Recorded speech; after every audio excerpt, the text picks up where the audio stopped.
ফ্যাসিবাদী আমলে একটি প্রকল্প হয়েছিল। ছাত্র ফেডারেশন সম্পূর্ণ একাত্মতা ও সংহতি প্রকাশ করছি। উনি বলেছেন গাছ কেটে কোনো হাসপাতাল নির্মাণ করা হবে না। তাহলে কি উনি এটা বলছেন নির্মাণ করতে চাই, আমরা আমাকে বলে দিতে চাই। আর ওনারা বারবার সময় দিচ্ছেন পাবলিক নষ্ট হবে, আমরা চট্টগ্রাম বলবো। এখন আমাদের মাঝে বক্তব্য রাখবেন গণসংহতি আন্দোলনের মহানগরের সদস্য মোহাম্মদ সাইদ খান। সিআরবিতে কি ভালো লাগে তোমার সবচেয়ে? শান্তিপ্রিয় চট্টগ্রামবাসী সবাইকে সালাম ও শুভেচ্ছা জানাচ্ছি। আমরা অবশ্যই উন্নয়ন চাই, তবে তা যেন প্রকৃতি ধ্বংস করে নয়। আপনারা দেখতে পাচ্ছেন যে তখন এখানে আবার নতুন করে যানজট শুরু হবে।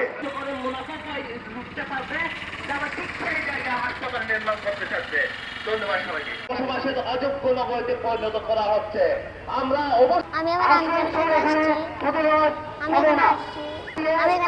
বক্তব্য শেষ করছি। ধন্যবাদ সকলকে। আন্দোলনে মানে কিসের আন্দোলন? এখন আমাদের মাঝে বক্তব্য রাখবেন বলো, অসুবিধা নেই। বাংলাদেশ ছাত্র ফেডারেশনের সাবেক আমার